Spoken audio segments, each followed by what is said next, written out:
बिस्मिल्लाहिर्रहमानिर्रहीम, अस्सलाम वालेकुम। आप देख रहे हैं व्यूज़ मैटर। मैं हूं मुर्तज़ा डार। अगर तो आप मेहदी काज़मी साहब के सपोर्टर हैं तो ये वीडियो आपके लिए नहीं है। ये वीडियो उन लोगों के लिए है जो मेहदी काज़मी साहब के सपोर्टर नहीं हैं बल्कि उनके एंटी हैं, या यूँ कह लीजिए कि वो कह रहे हैं कि मेहदी काज़मी साहब गलत कर रहे हैं। ये वीडियो उनके लिए है। या चलें उन लोगों के लिए भी है जो लोग ढके छुपे तरीके से मेहदी काज़मी साहब के सपोर्टर हैं, उनकी सिंपति है मेहदी काज़मी से, लेकिन वो खुल के सामने नहीं आते बल्कि वो कोई कमेंट तक जो है नहीं करते या कहीं पे अपनी राय भी पब्लिकली शेयर नहीं करते। उन्हें लगता है कि नहीं, हमें नहीं ऐसा करना चाहिए, हाँ हमारी सपोर्ट उसके साथ है। तो ये वीडियो उन लोगों के लिए है। अगर आप इन लोगों में फॉल करते हैं तो प्लीज़ देखिए, अगर आप नहीं करते तो सजेशन मैंने आपको दे दिया है, बाकी आपकी मर्ज़ी है। अच्छा, अब इस वीडियो के हवाले से मैं चाहता ये हूँ कि हम अपने मौजू के गिर्द रहें। हमारा मौजू ये है आज कि हम मेहदी काज़मी की सपोर्ट क्यों ना करें। क्या वजह है कि हमें मेहदी काज़मी को सपोर्ट नहीं करना चाहिए। कौन सी एक रीज़न है जो इन तमाम चीज़ों पे भारी है, जो मैं आपके साथ शेयर करने जा रहा हूँ। मैं कोशिश करता हूँ कि इसका हम तकाबुली जायज़ा लें और हर हवाले से लें और उसके बाद तय करें कि यार हमें सपोर्ट करनी भी चाहिए मेहदी काज़मी की या नहीं करनी चाहिए, क्योंकि ये बहस एक मरतबा फिर बहुत ज़्यादा सर उठाने लग गई है गुज़िश्ता 4-5 दिनों से। वैसे शुरू से बहुत सारे लोग इस नैरेटिव पे आज भी कायम हैं, लेकिन अब एक दफ़ा ज़ोर उठा रही है और वो इसलिए उठा रही है। खैर, उसका रीज़न ये है कि शिकंजा जो है वो बहुत ज़्यादा टाइट हो रहा है अब ज़हीर के गिर्द, और उसको जेल में जाता मैं तो देख रहा हूँ लाजमी और बहुत जल्द। खैर, हम अपनी वापस मौजू की तरफ आते हैं। वो कहते हैं मेहदी काज़मी साहब जो है वो गलत कर रहे हैं और उसके गलत की वो कुछ रीज़न्स देते हैं। एक तो रीज़न वो ये देते हैं वो गलत इसलिए कर रहे हैं क्योंकि इस वक्त उनकी ईगो, उनकी अना, उनकी ज़िद हर चीज़ पे भारी आ चुकी है, हर चीज़ पे गालिब आ चुकी है। दूसरा वो ये कहते हैं कि वो नुकसान पहुंचा सकते हैं। उनका जो उस लड़की को वापस हासिल करना है वो बहुत सारी चीज़ें हैं जिसको नुकसान पहुंचा सकता है, या हासिल ना करना, या इस बहस में या इस बैटल के अंदर रहना भी जो है वो नुकसानदेह है। अब सवाल यह है कि वो किस तरह नुकसानदेह है। तो वो नुकसान की रीज़न ये देते हैं कि उनकी बेटी खुदा न खास्ता कोई अपनी जान ले सकती है, कोई ख़ुदकुशी कर सकती है, ऐसी खबरें चल रही हैं, बच्ची बयान भी दे चुकी है। खुदा न खास्ता कोई उसको हमलावर हो सकता है, उसको कत्ल कर सकता है, उसको ख़ुदकुशी का रंग दे सकता है। तो मेहदी काज़मी साहब अगर पीछे हट जाएँ तो ये चीज़ रुक जाएगी।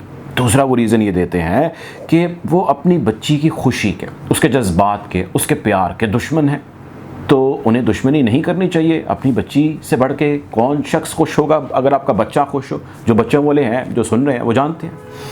फिर वो कहते हैं कि मेहदी काज़मी साहब नुकसान कर रहे हैं अपनी बाकी बच्चियों के मुस्तकबिल का, अपनी बेगम का या अपने घर वालों का या अपने रिश्तेदारों का। वो इस हद तक इसमें आगे जा चुके हैं कि हर तरफ नुकसान ही है।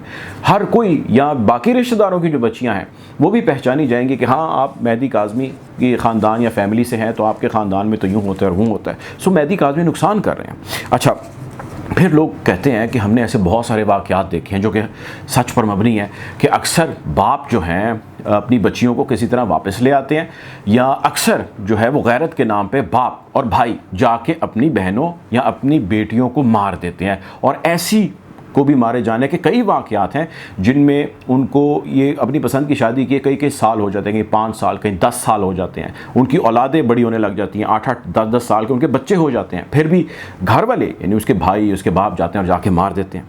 अच्छा, फिर वो रीज़न ये देते हैं कि उसको मुल्क से ले जा सकते हैं, उसकी कहीं और शादी कर सकते हैं, जिसके साथ करेंगे वो जुल्म कर सकता है, वो खुश नहीं रहेगा क्योंकि दुआ जो है उसके साथ खुश नहीं रहेगी। सो ये वो बेसिकली मंजरनामा है जिनसे मैं मुखातिब हूँ, जो लोग ये स्कूल ऑफ थॉट रखते हैं और उनका कहना ये या इससे गिर्द बातों पे घूमता है।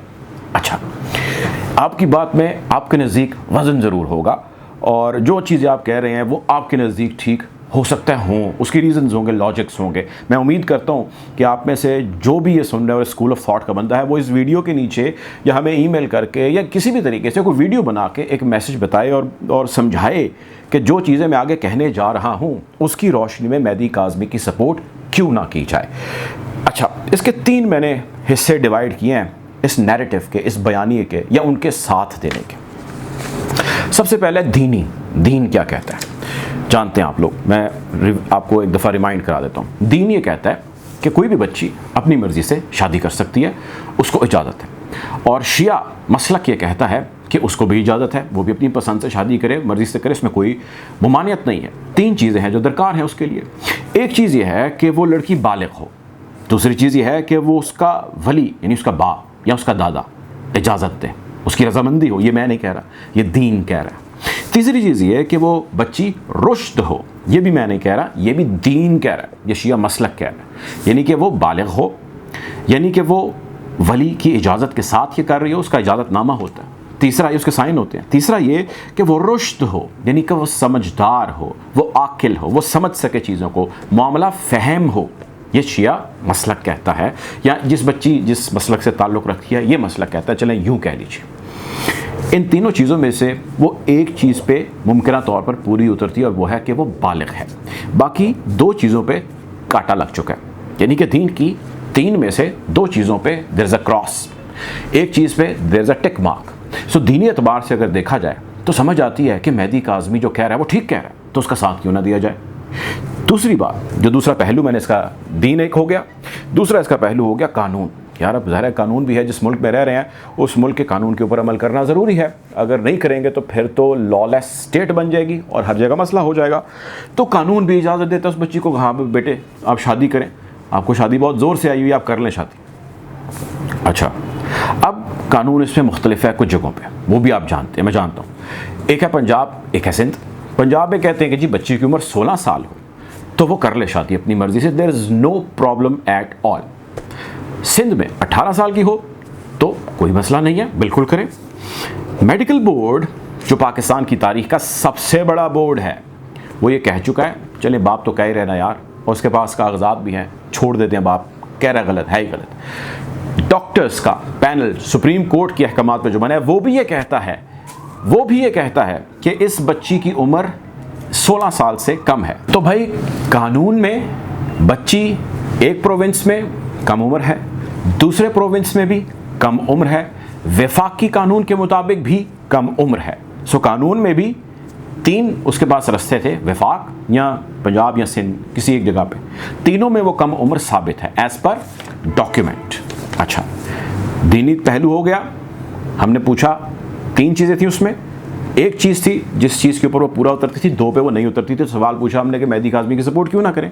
फिर आ गया कानून का पहलू, कानून में तीन जगह थी जहाँ पे जाके वो कर सकती थी ज़ाहिर, इन तीनों के अंदर भी वो फेल हो गई, मुकम्मल फेल हो गई, वो बच्ची उससे पूरा नहीं उतरती। तो फिर हम मेहदी काज़मी जो लॉ पे खड़ा या लॉफुल बैटल कर रहा है, हम उसका साथ क्यों ना दें।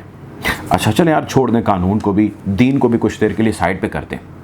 मोरालिटी, अखलाकियात बहुत मायने रखती हैं आज के दौर के अंदर, और जो ख़ानदानी लोग हैं वो ये समझ सकते हैं, जो ख़ानदानी नहीं है उनके लिए ज़ाहिर है ये कोई मायने नहीं रखती, लेकिन हम उनसे मुखातिब हैं जो ख़ानदानी लोग हैं। अखलाकियात बहुत सारे दर्स देती है, मैं आपको दर्स देने नहीं आया, मैं जानता हूँ, you know it very well. अब कुछ अखलाकी पहलू भी हैं। मिसाल के तौर पे अगर बच्ची वो मेहदी काज़मी की है या वो किसी की भी बच्ची है, जितने भी हमें लोग सुन रहे हैं, आपकी मुमकिन है बच्चियाँ हों, अल्लाह ताला हो सकता है आपको आगे अपनी रहमत से नवाजे, लेकिन अगर आपकी या मेहदी काज़मी की या किसी की भी बच्ची जिसकी उम्र जो है वो 13 साल या 14 साल है और वो गुज़िश्ता 3 सालों से किसी लड़के से किसी राब्ते में है या वो उसको वरगला रहा है और वो उनको कैरी में बड़े अरसे से कह रही थी और आके कह रही थी मेरी इससे शादी करें, तो क्या उसको कर देनी चाहिए शादी? क्या माँ बाप को उसको समझाना नहीं चाहिए? क्या वो बज़िद हो तो उसको एक आधा थप्पड़ नहीं कराना चाहिए? क्या माँ बाप को उस पर सख्ती नहीं करनी चाहिए? क्या माँ बाप अपने बच्चों के आगे जो कम उम्र हैं, कम सिन हैं, अगर वो कहें मैंने आग को पकड़ना है वो पकड़ने देते हैं? अगर वो कहें कि मैंने पानी के अंदर छलांग लगानी वो लगाने देते हैं? वो कहें मैंने पहाड़ से कूदना है वो कूदने देते हैं? वो कोई भी ऐसा अमल करें जो उनके लिए नुकसानदेह हो सकता है, हुआ नहीं, करेंगे तो होगा ना, हुआ नहीं लेकिन हो सकता है और हिस्ट्री इसकी गवाह है, तो माँ बाप करने देते हैं? कोई दुनिया का माँ बाप ऐसे नहीं करने देता, ये ऐसे ही है, इसमें कोई दूसरी राय है नहीं। अगली बात चलें छोड़ें, अब अगर कोई ज़बरदस्ती बच्चा शादी कर ले, माँ बाप ने मना किया, लगाए भी होगी, मैं मानता हूँ एक आधा थप्पड़ भी लगाया होगा, हो सकता है सख्ती की हो, मैं मान लेता हूँ, तो अब उसने गलत कर लिया ना, छलांग लगा दी उसने पानी में या खाई में या आग को पकड़ लिया, तो क्या करे माँ बाप? जो माँ बाप सुन रहे हैं और जो माँ बाप एंटी मेहदी काज़मी है वो ये बता देंगे जो उनका बच्चा एक काम गलत कर ले, उसकी टांग टूट जाए, हाथ टूट जाए, उसके सर पे कोई चोट आ जाए, तो माँ बाप क्या करें? उसको उसके हाल पे वहीं पे छोड़ दें कि अब तो तू लंगड़ा हो गया या लंगड़ी हो गई है या तेरा हाथ टूट गया, ठीक है, या तेरा सर जो है वो ज़ख्मी है या तेरा तवाज़ुन ख़राब हो चुका है, तो तुम जैसे हो मैं तुम्हें वैसे ही छोड़ देता हूँ। तब भी नहीं छोड़ते माँ बाप। माँ बाप है ना, वो उसके साथ डट जाते हैं, वो खड़े रहते हैं, ता मर्ग वो खड़े रहते हैं उसके साथ। तो मेहदी काज़मी ने क्या गलत किया? आगे चलते हैं, अभी इखलाकी हमारे मामला चल रहे हैं। तीसरी चीज़ ये कि अगर आज ये लोग छोड़ दें दुआ को और ज़हीर को उनके हाल पे, तो ये करोड़ों लोग जो पाकिस्तान में हैं, पाकिस्तान से बाहर हैं, ये उनकी उम्मीद और उनकी आस जो तोड़ेंगे, तकलीफ़ देंगे, उन्हें दर्द देंगे, उसका जवाब कैसे देंगे? इन पे बहुत सारे लोगों की नज़रें हैं, करोड़ों लोगों की नज़रें हैं। वो बहुत सारे ऐसे लोग जो सरकारी अफसरान हैं, बोल नहीं सकते, बहुत सारे ऐसे लोग जो अदलिया का हिस्सा हैं, जजेज़ हैं, उनकी फैमिलीज़ हैं, उनकी भी बेटियां, उनके भी बच्चे हैं, उनके भी घर वाले हैं। They are like human beings. बहुत सारे लोग हैं जो बोल अपनी मजबूरियों की वजह से नहीं सकते, लेकिन वो उम्मीद लगाए बैठे हैं। करोड़ों में उनकी तादाद है, आप भी जानते हैं, मैं भी जानता हूँ। तो ये उन लोगों को इस केस से पीछे हट जाने के बाद या अपने उसूली मौक़िफ़ से पीछे हट जाने के बाद क्या पैगाम देंगे? कोई पैगाम है आपके पास तो आप बताइए कि वो क्या कहेंगे। अच्छा, अब इससे और आगे बढ़ते हैं। एक और अहम चीज़ जो कि मैं चाहता हूँ कि अगर दुआ ये सुन रही है वीडियो या उन तक ये मैसेज कोई पहुँचा पाए कि कोई भी ऐसी इमारत, कोई भी हो, या कोई भी ऐसी चीज़ का आगाज़ हो जिसकी बुनियाद झूठ हो, धोखा हो, तकलीफ़ हो। आप समझदार लोग हैं ना, और आप जानते हैं ज़िंदगी के मामलात को, नशेब व फराज को, और सबसे बेहतर जानते हैं। तो ये बताइए कि कोई भी ऐसी इमारत जो धोखे, झूठ, फ्लॉड पर बनाई गई हो, उस पर कैसे इमारत खड़ी हो सकती है? हम मान लेते हैं जी दुआ और ज़हीर को हमेशा अच्छे मियाँ बीवी की तरह साथ रहना चाहिए और दुनिया गई भाड़ में, उनकी क्या बात है? तो भाई जिस झूठ और धोखे पे और तकलीफ़ दे के आपने ये इमारत खड़ी की है, आप कैसी नस्ल परवान चढ़ाएंगे? आप माशरे में क्या मकाम हासिल कर पाएंगे? आपने इब्तिदा में इतनी नफ़रतें समेट ली हैं, आप इंतहा तक कैसे जाएंगे? कोई जवाब होना चाहिए ना इस चीज़ का, कोई आंसर होना चाहिए इस चीज़ का। लेकिन इसका आंसर का इंतज़ार खैर मैं करूँगा। करोड़ों लोगों के दिल टूटे हैं और करोड़ों लोग ऐसे हैं जो मेहदी काज़मी से मोहब्बत करते हैं या उसके कॉज से मोहब्बत करते हैं, लेकिन दुआ से वो गुस्से में हैं, नाराज़ हैं, नाला हैं। सवाल ये है कि इतने लोगों, माँ बाप को तो चलें छोड़ दें, दुआ ज़ारा, माँ बाप से तो आपने दुख या तकलीफ़ उनको दी, लेकिन जो इतने बनी नौ इंसान को आपने, आप कहती मैंने पाक काम किया, तो जिसका आप हवाला दे रही हैं खुदा का, वही खुदा सबसे पहले हकूकुल इबाद कहता है, हकूकुल्लाह नहीं कहता। तो ये बताइए कि इतने दिल तोड़ने के बाद इंसान अपना दिल कैसे सुखी रख सकता है, कैसे खुश रह सकता है? ये कौन सा गुर है? हमें भी पता लगे ना, हम भी जाने कि भैया या तो हम किसी एक शख्स का दिल तोड़ें या एक शख्स का दिल दुखाएं या एक शख्स को तकलीफ़ पहुंचाएं। तो मैं बहुत सारे ऐसे लोगों को जानता हूं जो कई महीने अपसेट रहते हैं, परेशान रहते हैं, बाजार रहते हैं, बेजार रहते हैं, रातों को सो नहीं सकते। बहुत सारे ऐसे पुरखलूस लोग हैं। कैसे कर सकते हैं आप? इसका कोई जवाब होना चाहिए ना। तो मेहदी काज़मी अगर अपने कॉज के लिए खड़ा तो उसका साथ क्यों ना दिया जाए? जवाब होना चाहिए। अगली चीज़, एक बहुत बयानिया या नैरेटिव बनाया जा रहा है और गुज़िश्ता 2-3 दिन से बनाया जा रहा है। इसके ऊपर वैसे हमारी वीडियोस मौजूद हैं, इसी चैनल पे हमने की हैं। और वो नैरेटिव ये बनाया जा रहा है कि जी दुआ, अगर एक ज़ाहिर है वो अब एक मियाँ बीवी के, मुबैना मियाँ बीवी के रिश्ते में रह रहे हैं, तो there is a greater chance कि वो एक्सपेक्ट कर रही है, उसका कोई बच्चा हो सकता है, वो प्रेगनेंसी के प्रोसेस में चली गई है या उसकी कोई इतला आने वाली है, ऐसी खबरें इधर उधर से गर्दिश कर रही हैं। तो अब तो मेहदी काज़मी को पीछे हट जाना चाहिए। बहुत सारे लोग ये कह रहे हैं, ये बयानिया बनाया जा रहा है। मैं इस पर 2-3 चीज़ें आपको बता दूँ। आपने अक्सर सुना होगा जी रेप हो गया किसी खातून का। बड़े ऐसे केसेस होते हैं जिनका हजम बहुत बड़ा होता है, बहुत सारे हैं जिनकी खबर ही नहीं आती, आपको पता ही नहीं है। 90% के करीब ठीक केसेस रिपोर्ट ही नहीं होते रेप के। 10% केसेस रिपोर्ट होते हैं रेप के, और उन 10% केसेस जो रिपोर्ट किए जाते हैं रेप के, उसमें से शायद 5% के करीब हैं जो थोड़ी लाइमलाइट में आ जाते हैं, यानी कि वो कन्वेंशनल टीवी, आम टीवी के ऊपर, न्यूज़ चैनल के ऊपर आ जाते हैं। वरना वो 2, 4, 5, 70 की जो एक खबर है किसी छोटे मोटे अखबार के अंदर छपती है और वो गए। और हम ऐसे कोई बदनसीब लोग हैं कि अगले रेप का इंतज़ार कर रहे थे, हाँ जी अगली खबर आएगी। वो सहाफ़ियों को भी पता होता है कि जी हमने इस तरह इसको जो है वो डिस्कस करना है या इस तरह इसको छापना है और उसके बाद चलते बनना है। तो सवाल मेरा आपसे ये था कि बहुत सारे ऐसे रेप हो जाते हैं, हज़ारों की तादाद में हर साल होते हैं। तो तो जिन बेचारी बच्चियों के रेप हो जाते हैं, ख़वातीन के रेप हो जाते हैं, उनके घर वाले उनको छोड़ देते हैं, या बहुत सारी उसके अंदर कंसीव कर जाती हैं, उनके बच्चे हो जाते हैं, तो वो बच्चों को मार देते हैं। क्या करते हैं? कभी खोज लगाई है किसी ने? पता किया किसी ने कि क्या होता है उन बच्चों के साथ? जो ज़ात ऊपर बैठी है, जो खालिक है, जो राज़िक है, जो पैदा करने वाली है, उसके आगे आप और मैं या कोई और, उसकी क्या मजाल है? उसको नहीं पता कि क्या हो रहा है और क्या होना चाहिए। अच्छा, ये तो हो गया इसका एक इखलाकी पहलू कि उन लोगों के जिन बच्चियों के रेप होते हैं, उनके माँ बाप उनको नहीं छोड़ते, उनके घर वाले उनको नहीं छोड़ते। बहुत मशहूर था सियालकोट मोटरवे का भी वाक़या हुआ रेप का, उसकी फैमिली ने तो नहीं छोड़ा उसको। बहुत सारे ऐसे वाक़यात हुए, किसी फैमिली ने नहीं छोड़ा अपनी खातून को। अब सवाल ये है कि यार यहाँ पे ये बात कहाँ से आ गई? ये बात इसीलिए आ गई कि ज़हीर के ऊपर जो केस चल रहा है, वो पहले दिन से कह रहा हूँ, वो अगवा का चल रहा है, यानी झूठे निकाह का। और अगर उसका निकाह फ्रॉड या फ्लॉड या धोखे पर मबनी साबित हो जाता है तो ये रेप के ज़ुमरे में आता है, जिसका मैं जिक्र बार बार कर रहा हूँ, सेक्शुअल असॉल्ट की दफ़ात इसके ऊपर लागू होती है।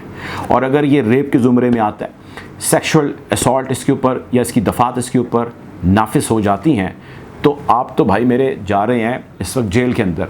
ये एक मैंने आपको दफ़ा बताई, आपके ऊपर और बहुत सारी दफ़ात लग रही हैं, और वैसे दफ़ा दूर भी आपके ऊपर बहुत सारी इस माशरे सोसाइटी की भी लग रही हैं।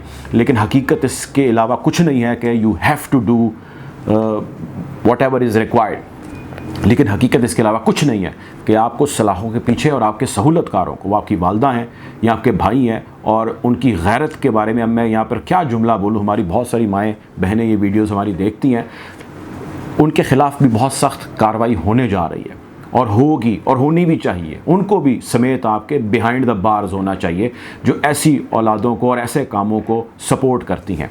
सवाल हमारा ये है कि फिर हम मेहदी काज़मी को क्यों सपोर्ट ना करें? सवाल हमारा था ना, जिससे हमने वीडियो का आगाज़ किया था, कि मेहदी काज़मी को भाई क्यों ना सपोर्ट करें। ये जितने भी मैंने आपके सामने रीज़न्स रखे हैं, क्यों ना सपोर्ट किया जाए मेहदी काज़मी को। इनमें से जो भी मैंने आपके सामने चीज़ें रखी हैं, जिस किसी को भी एतराज़ है, जिनके लिए मैंने ये वीडियो बनाई है, वो इसके नीचे कमेंट करें। हमारा ईमेल एड्रेस भी लिखा हुआ है, आप हमें ईमेल कीजिए या आप वीडियो बनाइए या लोगों को ये बताइए, ये बात को एनलाइटन कीजिए कि जी ये रीज़न है जिसकी वजह से मेहदी काज़मी को सपोर्ट नहीं करना चाहिए। कानून क्या कहता है मैंने आपको बताया, दीन क्या कहता है मैंने आपको बताया, इखलाकियात जिसकी वैसे कोई लीगैलिटी नहीं होती, लेकिन इखलाकियात बहुत बड़ा जो है वो दर्स देती हैं और बहुत बड़ा रोल अदा करती हैं। इखलाकियात क्या कहती हैं मैंने वो आपको बताया। अब आप बताइए कि मेहदी काज़मी का साथ क्यों ना दिया जाए। मैं साथ दे रहा हूँ और साथ देता रहूँगा इस प्लेटफॉर्म से जब तक कि ये केस अपने मंतकी अंजाम तक नहीं पहुँचता और जब तक दुआ ज़ारा वापस अपने माँ बाप के पास नहीं पहुँचती। वो कम सिन है, वो नादान है, वो बच्ची है, वो इंसाइटेशन में वर्गलाए जाने में आ चुकी है। उसकी हर खुशी उसके माँ बाप से ज़्यादा दुनिया में किसी को अजीज़ नहीं, मुझे भी अजीज़ नहीं, किसी यूट्यूबर को अजीज़ नहीं, किसी सहाफ़ी को अजीज़ नहीं, किसी टीवी को अजीज़ नहीं। उसके माँ बाप से ज़्यादा उसका भला, उसका बेहतर और उसका रखवाला और उसका प्रोटेक्टिव ना ज़हीर हो सकता है, ना ज़हीर के घर वाले हो सकते हैं, ना अच्छा मुस्तकबिल वो उसको दे सकते हैं। और तो अपना हाल नहीं उनका बेहतर, उन्होंने मुस्तकबिल अपने आप को या उस बच्ची को क्या देना है। खैर उनकी बहस छोड़िए, मेरा खून अक्सर खौल जाता है जब मैं उनके बारे में, उनकी फैमिली के बारे में सोचता हूँ या बात करने लगता हूँ। बट फॉरगेट इट, मैं कोशिश भी करता हूँ ज़ुबानबंदी रखूँ और इसी तरह कोशिश करूँगा जारी रहे, हमारा काम है। लेकिन इस केस का पीछा नहीं छोड़ूंगा और तब तक ये जारी रहेगा जब तक दुआ बाज़ियाब नहीं होती। जो भी अगर मुर्तकिब हुआ दुआ को नुकसान पहुंचने में, तो पीछा तो हम उसका भी नहीं छोड़ेंगे। बहरहाल ये सिलसिला यूँ ही जारी रखेगा, आपको अपडेट रखेंगे यूँ ही। इस केस के हवाले से अपना ख्याल रखें। अल्लाह हाफ़िज़।